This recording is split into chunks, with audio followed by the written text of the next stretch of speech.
Have you ever felt like you were slowly disappearing? Not all at once, but piece by piece, like a photo left too long in the sun fading around the edges. No one checks in, no one calls, and somehow, even in a world full of noise, you feel invisible. Aging, they say, comes with wisdom, but it also comes with silence, with rooms that echo too loudly, with birthdays no one remembers, with conversations that trail off when you enter the room, and questions like, does anyone even need me anymore? But one woman chose differently. She stopped waiting, stopped shrinking, and on a quiet morning, with tears still drying on her cheeks, she stood up and started over. This is the story of Martha, the forgotten woman. Martha was 65. No pension, no savings, no husband beside her he'd passed too soon, no role left to play in the life of her only son, who now had a life of his own. She lived alone, in a small downtown apartment. Not dirty, not broken, just empty. Too many quiet mornings, too many nights staring at the same walls, and a mailbox that only delivered bills. To the world, she was just another aging woman, a figure on the sidewalk, a shadow in the grocery store, someone whose stories no one asked to hear. But inside lived a storm, a woman who had lived deeply, painfully, beautifully, who had held a dying husband's hand until his last breath, who had worked long hours, cleaned up messes, packed lunches, waited at hospital bedsides, who had kept going even when no one noticed. But when the roles were gone, wife, mother, caregiver, what was left? For years, Martha believed what the world had shown her, that aging meant fading, that if you weren't useful, you weren't lovable, that your value was only in what you know who you were. She wore that belief like a heavy coat, until one day, something broke. Or maybe, something cracked open. It wasn't dramatic, no big event, just a single moment standing in front of the mirror, looking into her own eyes and asking, what if I chose me this time? That moment didn't change everything overnight, but it started a quiet revolution. She went for a walk not to exercise, but to feel the wind on her skin. She bought herself fresh flowers not because anyone was coming over, but because she liked the way they made the kitchen smell. She picked up a paintbrush, something she hadn't touched in 30 years, and let her hands remember color. And slowly, the silence softened, not because the world started clapping, but because she did. She stopped living to be needed and started living to be whole, because Martha finally understood. Sometimes your true beginning doesn't come when the world invites you forward. It comes when you choose to walk anyway. And that choice, that brave, quiet, defiant choice to begin again, that's where everything changed. Part 1. The day everything fell apart. Martha had always believed that growing old would be gentle. She pictured slow mornings with a cup of tea, evenings on the porch, tucked under Tom's arm as the sun went down. She imagined warm Sunday dinners with laughter spilling down the hallway, tiny feet, crayons on the table, the chaos of family and the quiet joy of being needed. She thought peace came with age, that after a life of giving, of raising, of sacrificing, of putting everyone else first, there would be softness at the end, time to exhale, time to be held, but life doesn't always reward the kind. And for those who give everything, sometimes there's nothing left when the giving stops. It was a Tuesday, cold, grey, and unremarkable. Tom kissed her on the forehead like always. His lips were warm, his eyes crinkled at the corners. He said, "Don't wait up, hun. I'll probably be late." She smiled, waved him off, and turned back to the stove. Chicken stew, Tom's favorite. She didn't wait, but by noon, she wished she had. The phone rang. Not the usual ring. This one felt heavy. She picked up with a dish towel still in her hand. A man's voice official, sterile. There'd been an accident, a scaffolding collapse. Tom hadn't made it. The world didn't spin. It just paused. Her body reacted. Her hands trembled, but her eyes stayed dry. She turned off the stove, set the towel down, and sat at the kitchen table like it was just another Tuesday. Only now, the house felt louder in its silence. The funeral came. Friends brought casseroles. Neighbors hugged too tightly. Jacob flew in for the service, held her hand, and promised to visit more. But Martha wasn't really there.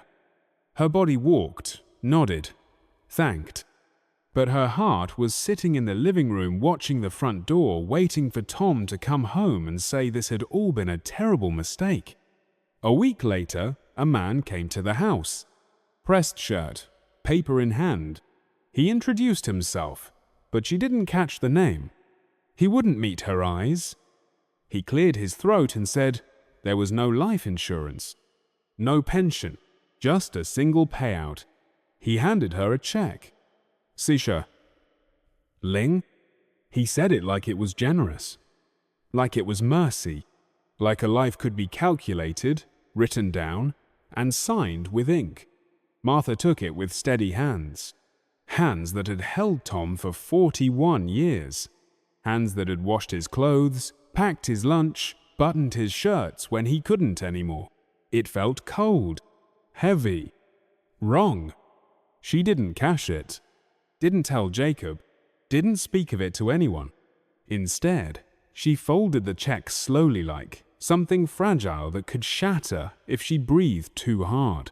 She walked to the bedroom, opened Tom's drawer, laid the check next to his glasses, his worn leather wallet, and the silver watch he wore every day for 20 years. And she whispered, "I'm sorry," because deep down, she felt like she'd failed him, failed to protect him, failed to make this world treat him as the treasure he was. Because how do you tell someone that your husband's life ended in a fall and came back as a piece of paper? That day didn't just take Tom. It cracked something in Martha, a quiet rupture, one the world couldn't see, but one she would carry in silence for a long, long time. Part 2. The mother who gave everything. Jacob always had eyes that dreamed bigger than their small town. He didn't want a steady job at the local mill. He didn't dream of settling down next door to his mother. He wanted more. "One day, Mom," he said, "I'll live in Chicago. I'll own a home, have a real career, a real life." Martha listened with a quiet smile, but inside, her heart tightened, because she knew when a child begins to fly, a mother often stays behind, watching the sky. Jacob didn't have a scholarship, no savings to his name, but he had ambition that burned and the courage of youth. And Martha? She had calloused hands and a heart that never kept score. She handed him 1, 0, every penny scraped from selling vegetables, sewing clothes, and raising pigs. "Only for emergencies," she told him. Jacob nodded, promised, then boarded the night bus. That first week, he called every night. The second week, he was still laughing through the phone. He sent photos off the cramped little room he rented, but always with a smile on his face. Martha printed each one, pinned them next to her sewing machine. Every stitch she sewed, she'd glance at them, equal parts pride and longing. Then one day, his tone changed. "Mom, I'm thinking of buying a place. Rent is too much. But if I had some help, maybe Dad's money? Martha froze. That money, 40, 0 wasn't just a number. It was her final wall of safety. Her defense as a widow with no backup plan. But Jacob said, "It's for us. I'll bring you here. You won't have to worry anymore." And she wanted to believe him, needed to believe him. So she said yes. On the day of the transfer, her hands shook. She told no one, just stared at the bank receipt, then out the kitchen window. The wind rustled the trees. The world was quiet. Her heart felt hollow. A week later, Jacob sent a photo of the apartment. Empty walls, a bare mattress. But he grinned wide. "From here, Mom, I'll build everything." Martha smiled back, then returned to her sewing machine. More jackets, more jam jars, more early mornings at the market.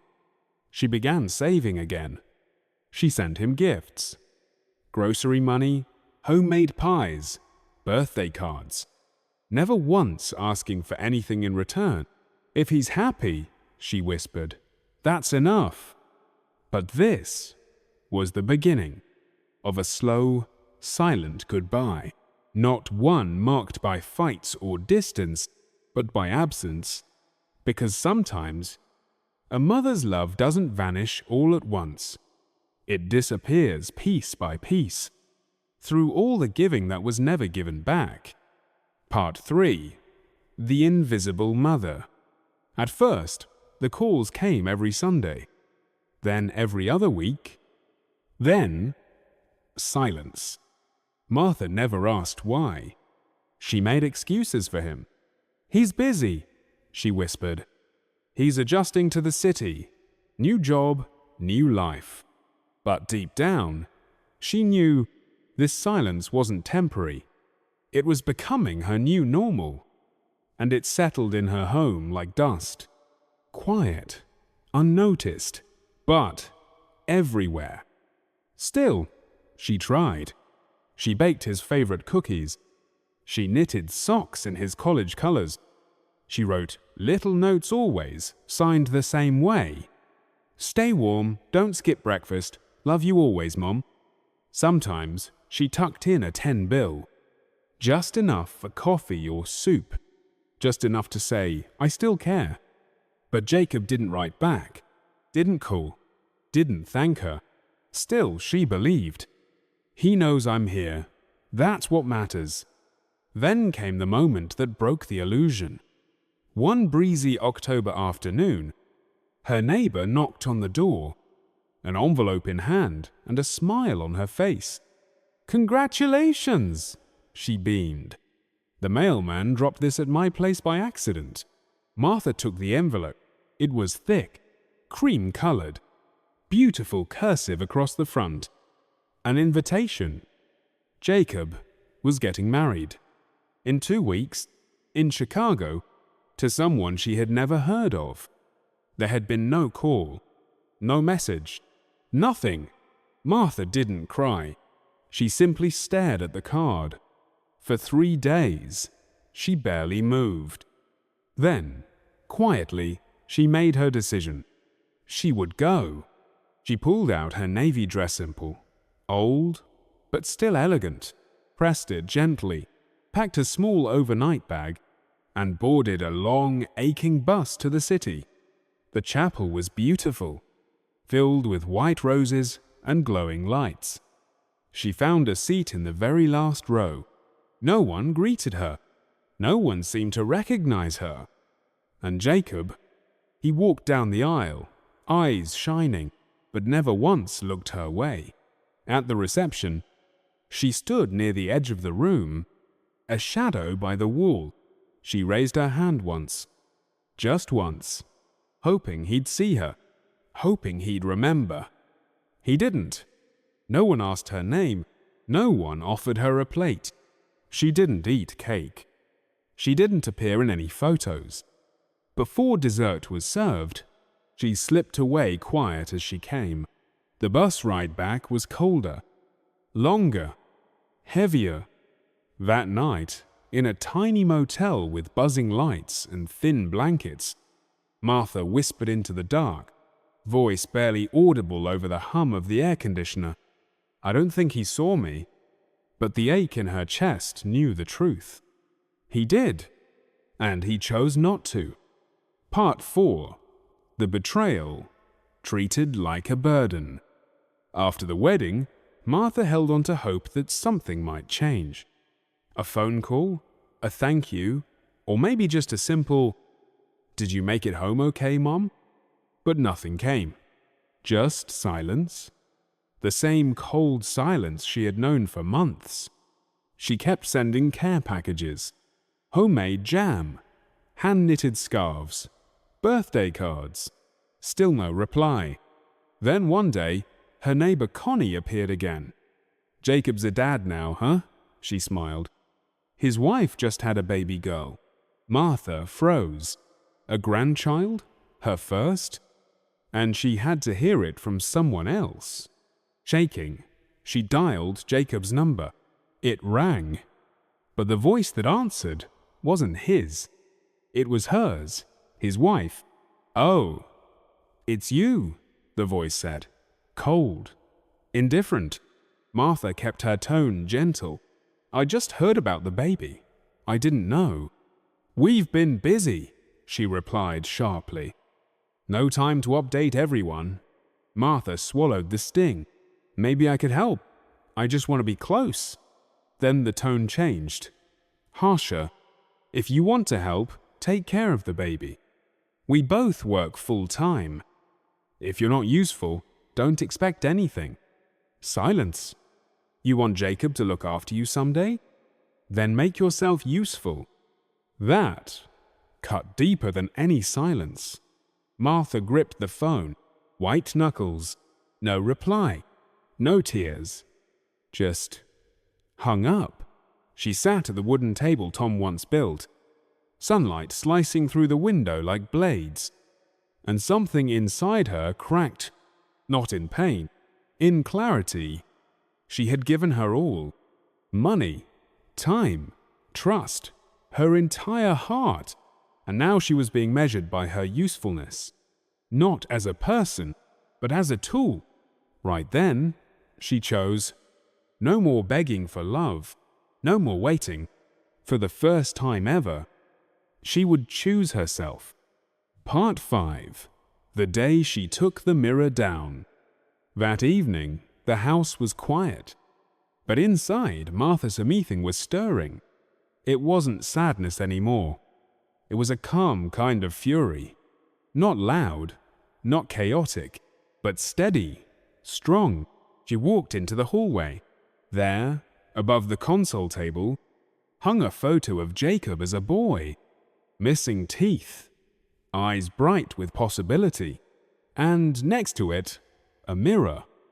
A dusty thing that had reflected 1,000 mornings, but never the truth. Martha reached for it, lifted it down, set it face down in the closet. No more looking for answers in a reflection that only ever showed her what she used to be. She turned toward the kitchen. She took the teacups she never used, the floral plates kept for guests who never came. She boxed them up. And then, the sewing machine, the one she used to mend Jacob's clothes, to earn side money, to feel needed. She dusted it off. Not for him, for her. She made a list that night. Fix the back fence. Plant tomatoes. Bake for the community center. Learn to play guitar. Little things.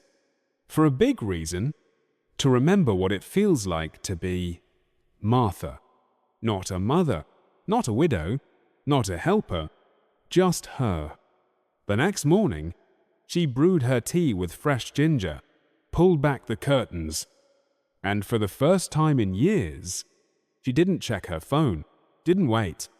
She picked up the local newspaper and circled a class, creative writing for beginners. She smiled. Not the kind for others, the kind that bubbles up when you realize you're not lost, you're just unfinished. And Martha? She had chapters left to write. Part 6. The Turning Point. The day Martha chose herself. After the call, Martha didn't scream, didn't cry, didn't throw the phone or collapse onto the kitchen floor like they do in the movies. She just stood there, very still, her hand resting on the counter. And for the first time in a very long time, she didn't feel numb. She felt done. Not broken, not angry, just done. Done waiting, done hoping, done shrinking herself to fit into a life that had outgrown her. That night, she didn't bother with dinner.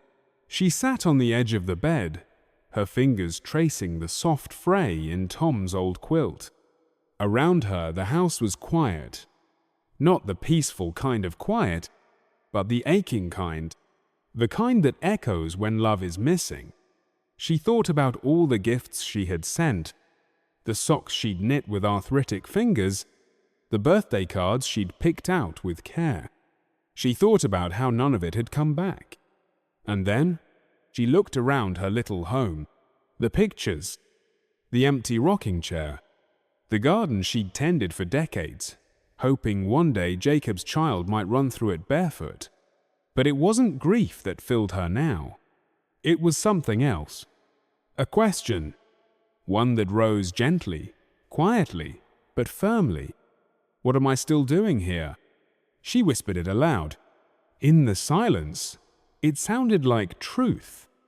The next morning, as the sun crept through the curtains, she rose early, like always. She fed the chickens, her hip aching with each step, paused at the edge of the barn, wiping her hands on her apron, and without fanfare, without drama, she made a decision. She walked back inside, sat at the kitchen table, and pulled out an old notebook, flipped past the recipes and scribbled grocery lists, and on a fresh page, she wrote one word at the top. Start. She made a list. A modest house, a few pieces of furniture, a garden she could grow smaller, a little savings left, a heart that still beat. Then she picked up the phone, called the bank, asked about the value of the house, scheduled a meeting with a realtor. It felt strange, surreal, and a little exciting. The house that once echoed with laughter would be someone else's now. And she would begin again. Martha wrapped Tom's photo in a soft towel and placed it gently in a small suitcase. She donated the dishes, folded the curtains, left the porch swing for the next dreamer who needed a place to land. When the moving truck pulled away, she didn't cry. She stood on the sidewalk, took one last breath of the air she'd breathed for 40 years, and whispered not goodbye, but thank you. Not for what was lost, but for what she'd finally found, the courage to choose herself. She didn't know exactly where she was going, but she knew this. She was no longer waiting to be needed. She was walking towards something entirely her own, and for the first time in a long, long time. That was enough. Part 7, The Rebirth. Peace on her own terms. Her new place wasn't grand, just a modest walk-up tucked between a quiet laundromat and a flower shop that only opened 3 days a week. 1 bedroom, red brick walls, a creaky floorboard near the sink. But to Martha it was hers. And in that small space, something powerful began to return. There was sunlight in the kitchen every morning. The window above the sink overlooked a tree that changed with the seasons. And the silence? For once, it didn't feel like absence. It felt like peace. The neighbors were older, gentler. They didn't pry. They offered nods in the hallway, held the elevator, shared tomatoes from a balcony garden. No gossip, no judgment, just the quiet company of people who had also lived long and maybe lost a little too much. Martha found part-time work at the church 2 blocks down. She didn't mind the early hours. In fact, she cherished them. Each morning, she tied her graying hair into a bun, slipped on her cardigan, and walked to work with a small radio in her pocket playing soft hymns. She swept the pews, wiped the altar, polished the wooden banisters. Sometimes, she lit a candle not to ask for anything, but to breathe, to remember that she was still here. And slowly, a new rhythm found her. Tuesdays were for grocery. He had a favorite market stall that sold basil and crusty bread.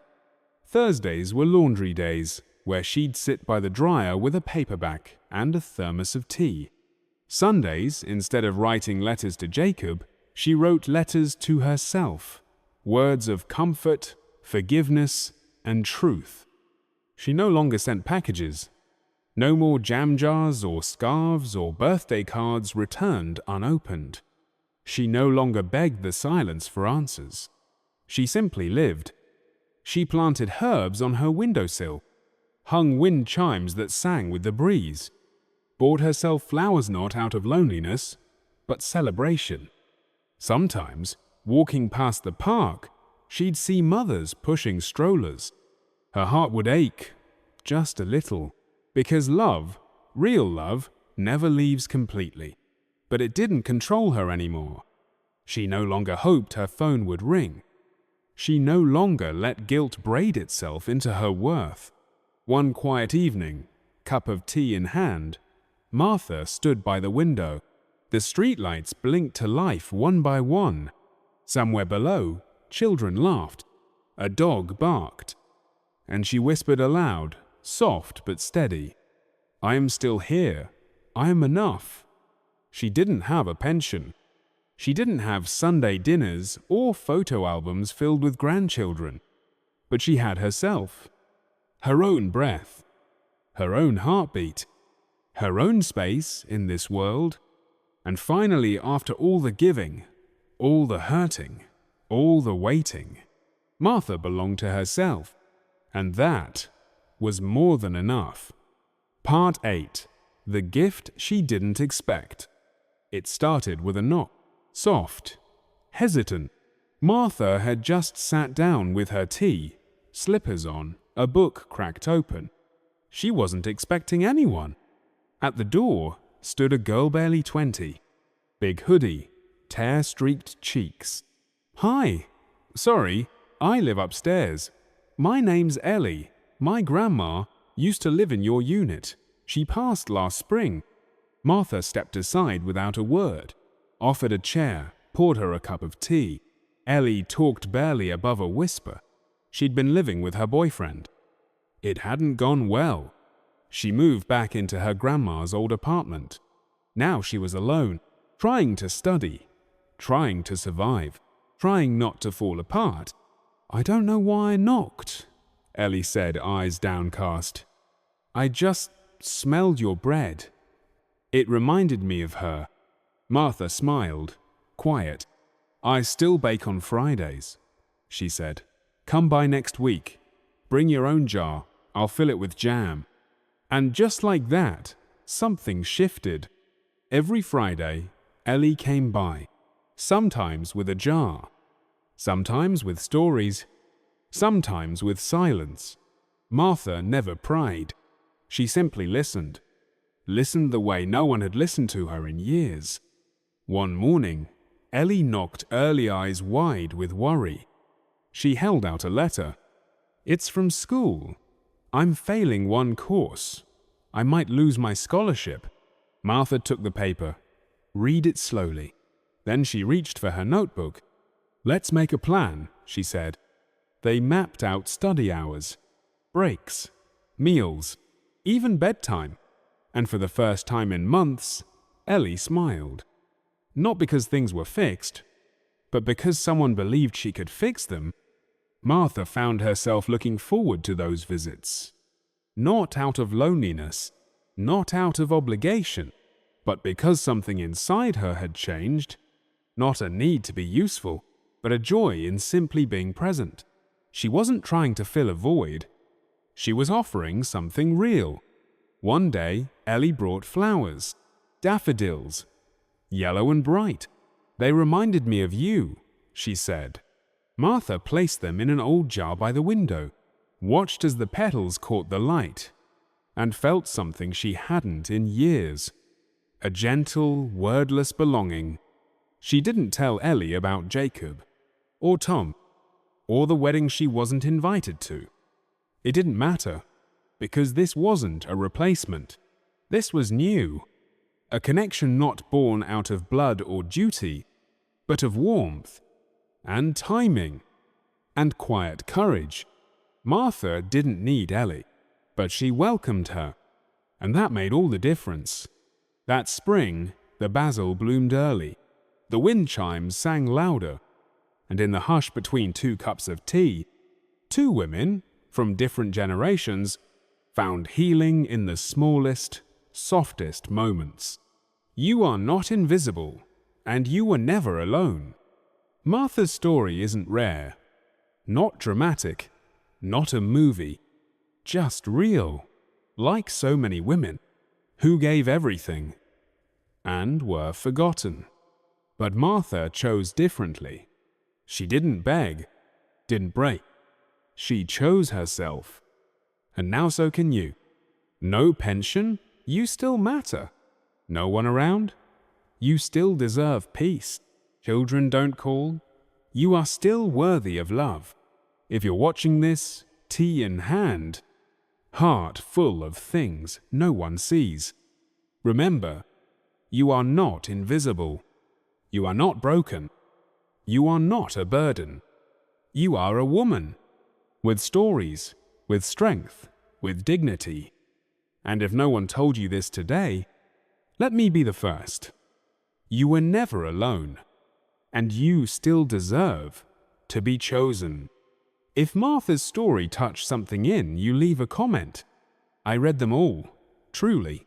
And don't forget to hit subscribe for more stories of healing, of hope, of strength. Because one day, maybe you'll choose yourself too, and begin again on your own terms.